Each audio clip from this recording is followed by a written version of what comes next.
All right. So today we're going to be diving into something I think pretty fascinating. It's all about how mid-sized colleges and universities can actually compete with those big name institutions, when it comes to attracting top talent. And we've got some interesting sources on this, including a thought-provoking article by Jared Kanize. He's the CEO of academicjobs.com. Now, I know what you might be thinking, trying to go head-to-head with like the Harvards and the Stanfords of the world. Yeah. Sounds like an uphill battle. Yeah. But you might be surprised to learn that smaller institutions actually have some serious secret weapons up their sleeves. You're absolutely right. It's not always about, the name recognition or the massive endowment. Right. The article really emphasizes this idea of impact over prestige. And, a lot of academics and researchers, especially those who are early in their careers, they're actually more motivated by the opportunity to see their work make a tangible difference. Yeah. And that's something that smaller colleges can really leverage. So instead of being just one tiny cog in a massive machine, Exactly. they can actually see the direct impact of their contributions. Yeah. The article gives this really compelling example. It's about a small college in rural Appalachia, and they managed to attract a renowned environmental scientist. They weren't offering, a huge salary, but what they did offer was the chance to lead a research project that focused on cleaning up a polluted river. And this river ran right through the community. Wow. So that direct connection to a real-world problem, the ability to see their research making a visible difference, that was really the clincher for the scientist. That's a powerful story. And it makes sense. It seems like smaller colleges can offer that sense of ownership and immediacy Yeah, that you might not get in a larger, more hierarchical institution. right. And, that kind of ties into another advantage that the article highlights, which is growth potential. Okay. Smaller colleges often provide opportunities for faculty and staff to kind of, wear multiple hats, Right. which, yes, can be challenging at times, but it also can lead to accelerated career progression. I can imagine that could be a double-edged sword. On the one hand, you get to gain a wider range of experience. You learn new skills quickly, maybe even rise through the ranks faster. Right. But on the other hand, could it lead to, feeling stretched too thin or lacking a clear career path? That's a great point. And the article actually addresses that concern. It emphasizes the importance of clear communication mentorship and, professional development support to make sure that those who are wearing multiple hats don't end up feeling overwhelmed or directionless. Right. It's about structuring those diverse experiences in a way that fosters growth, not burnout. So it's not just throwing people into the deep end and saying sink or swim. Exactly. It's about providing the support and the guidance they need to navigate those waters successfully. Yeah. And it's something that smaller colleges with their typically more close-knit communities are often well positioned to do. Okay. Which brings us to another key advantage. Yes. The source really hammers home the importance of fostering a supportive and collaborative work environment. I've definitely experienced that, cog in a machine feeling at larger institutions where you can just feel lost in the crowd sometimes. Smaller colleges seem to offer a different vibe. They often do. And the article suggests that this can be a major selling point, especially for those who value work-life balance, strong relationships with colleagues, and a sense of belonging. It's about highlighting that community feel, Right. that sense of shared purpose that can really resonate with certain candidates. It's almost like choosing a family over a corporation in a way. That's a good analogy. It's about emphasizing the human element, the personal connections that can make a workplace feel less transactional and more, well, human. Okay, so we've got impact, growth potential, and culture as major selling points for smaller colleges. But let's face it, salary is always a factor. Yeah. How can smaller institutions, which might not have the deepest pockets, compete on that front? That's where creativity comes in. The article dives into some really interesting strategies for crafting compensation and benefits packages that appeal to different demographics, even when a top-tier salary isn't feasible. So what are some of those, out-of-the-box ideas? Well, think about the needs and priorities of your target candidates. For younger faculty burdened by student loan debt, generous loan repayment assistance might be more enticing than a slightly higher salary. Okay. For those with families, flexible work arrangements, childcare subsidies, or even on-campus housing options could be a game changer. It's about looking beyond the traditional salary and benefits framework and really tailoring the package to meet individual needs. Exactly. That's smart. And it plays to that strength we talked about earlier, that personal touch, Yeah. an ability to really connect with candidates on a human level and understand what truly matters to them. That makes a lot of sense. So we've covered a lot of ground already, but there's still so much more to explore. We'll take a quick break, and when we come back, we'll delve deeper into some of those creative strategies that smaller colleges are using to stand out in this competitive hiring landscape. So we were talking about, those creative ways that smaller colleges can kind of put together those compensation and benefits packages that really stand out. Yeah, and they can really stand out even when they can't quite match the salaries of those giant institutions. Exactly. It's about really understanding what your ideal candidates truly value Yeah. and then tailoring your offerings to meet those needs. It's less about a one-size-fits-all Right. and more about personalized fit. That makes a lot of sense. So, you mentioned student loan repayment assistance and flexible work arrangements. What other kind of unique perks did the article mention? Oh, there was one example that really stuck with me. It was about a smaller college that partnered with local businesses. And they were able to offer, things like discounted housing, childcare, even gym memberships to their employees. Wow. It was a way of kind of leveraging their community connections Right. to create a more attractive and affordable overall package. That's thinking outside the box. Yeah. It's like they're creating a whole ecosystem of support around their employees. Exactly. And it speaks to that larger point. We keep coming back to that personal touch, Right. that sense of community that smaller colleges can foster so well. Yeah. It's not just about the job itself. Right. It's about creating an environment where people feel valued and supported. Absolutely. This all reminds me of something that Jared Koenig, the CEO of academicjobs.com, said in the article. He was talking about how smaller colleges can sometimes be more nimble and adaptable Yes. when it comes to meeting the needs of their employees. Yeah. He used this great analogy comparing larger universities to giant cruise ships and smaller colleges to speedboats. I'd love that the cruise ship might be luxurious, but it takes forever to turn around. While that speedboat can quickly change course and adapt to new conditions. Exactly. Yeah. And in today's rapidly evolving higher education landscape, Right. that agility can be a huge asset. I bet.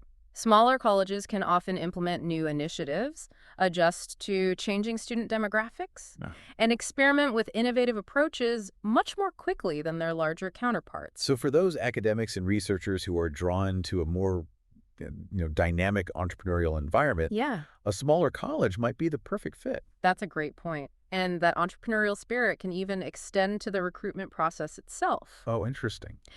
The article suggests that smaller colleges can often be more strategic and targeted in their recruiting efforts. So instead of just blasting out generic job postings and hoping for the best, Right. they're taking a more personalized approach. Exactly. Think about it.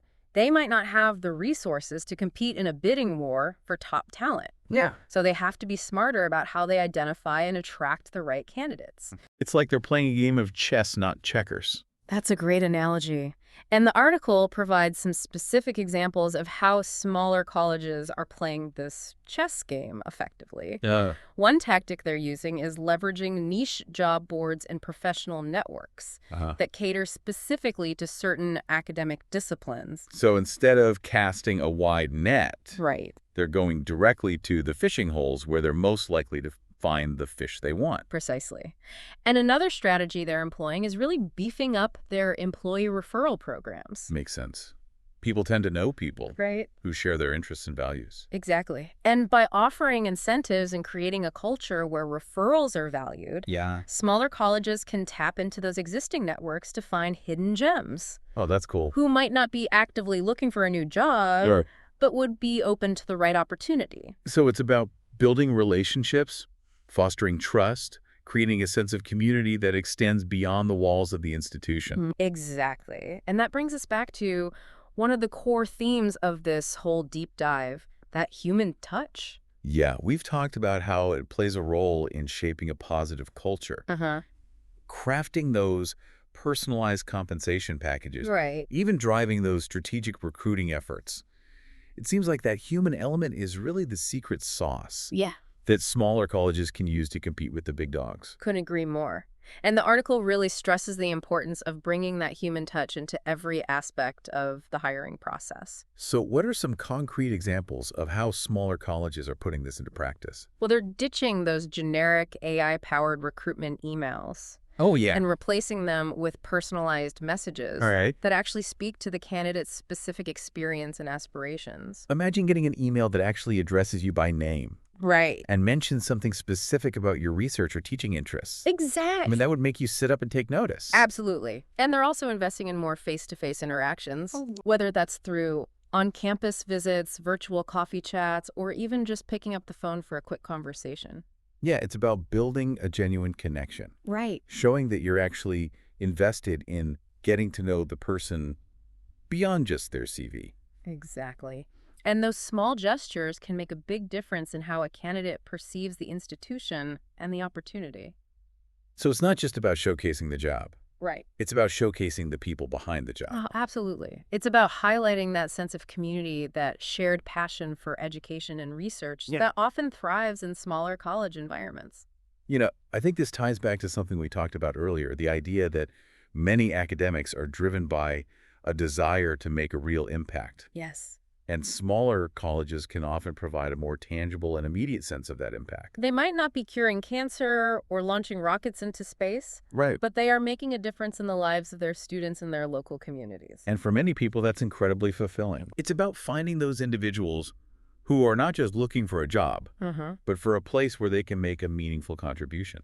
And that's where all those strategic recruiting tactics we discussed come into play. Right. It's about going beyond the traditional job boards. Yeah. And really tapping into those networks and connections where you can find those hidden gems. Exactly. Those individuals who are passionate about the work you do and are excited about the opportunity to contribute their talents. It's about building relationships, fostering trust, creating a sense of community that extends beyond just the workplace. And that's something that smaller institutions can do exceptionally well. They have the agility, the flexibility, and the personal touch that can make all the difference in attracting and retaining top talent.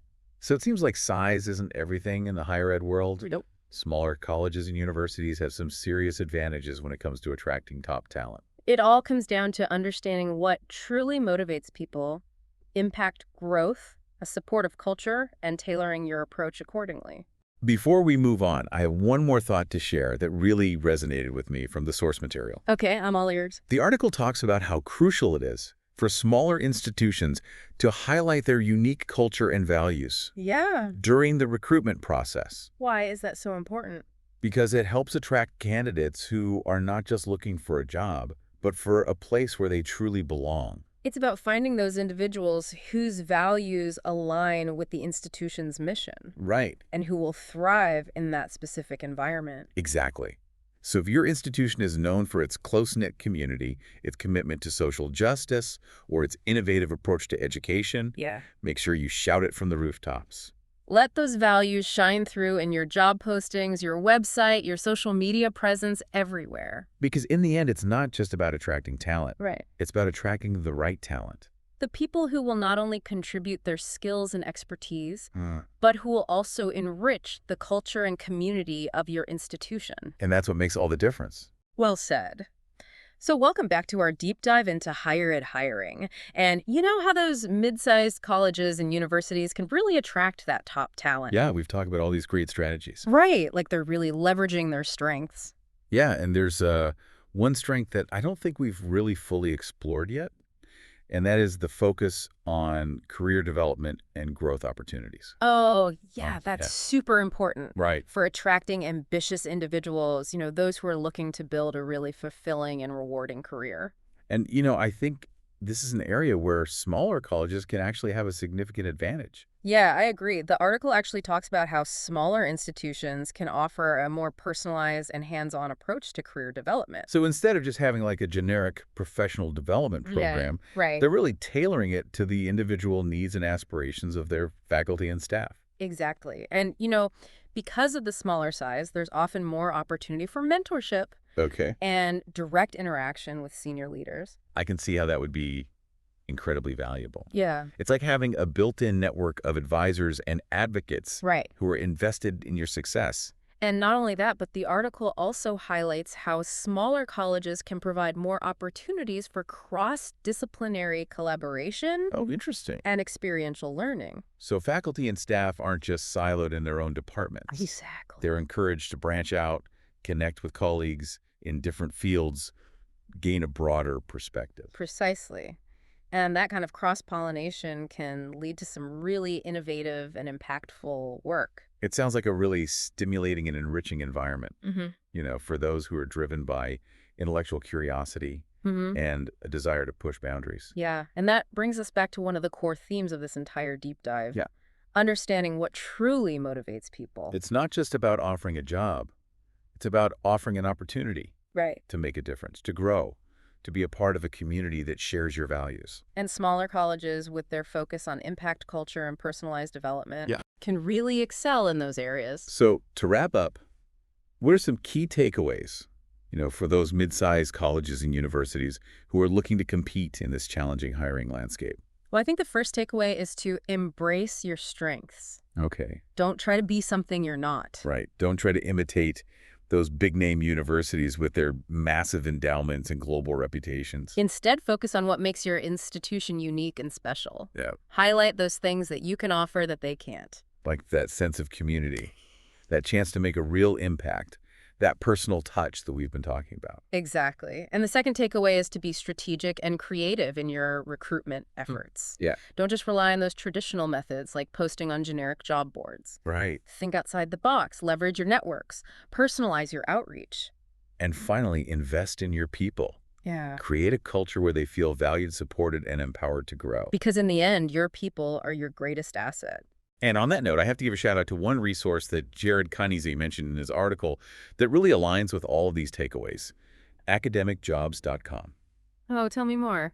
I'm always interested in learning about new tools and resources. Well, academicjobs.com is a platform that's specifically designed for higher education hiring. So it's not just a general job board. Exactly. It's a niche platform that caters to the specific needs of colleges and universities. And how does it help smaller institutions level the playing field? Well, for one thing, it allows them to target a highly qualified audience of academics and researchers who are specifically interested in working in higher education. So they're not wasting time and resources sifting through applications from people who aren't a good fit. Right. And it also offers tools and resources for building strong employee referral programs, which, as we discussed, can be a game changer for smaller colleges. And what about that personal touch? Does academicjobs.com facilitate that as well? Absolutely. They have features that allow institutions to showcase their unique culture and values and to connect with candidates on a more personal level. So it's not just about matching job descriptions, it's about matching people and cultures. That's exactly it. And I think that's a perfect way to sum up everything we've been talking about today. It's been such a thought-provoking conversation. I feel like I've gained some really valuable insights. Me too. And I hope our listeners have as well. So to all those mid-sized colleges and universities out there who are striving to attract top talent, remember you have so much to offer. Embrace your strengths. Yeah. Be creative. Be personal. And most importantly, never underestimate the power of human connection. If you're looking for a platform that can help you connect with those highly qualified higher ed candidates who want to collaborate and bring their expertise to your institution, head over to www.academicjobs.com. It sounds like a valuable resource for anyone involved in higher education hiring. And with that, we've reached the end of our deep dive. We hope you've enjoyed the journey. Until next time, keep seeking knowledge and remember, the best talent is out there waiting to be discovered.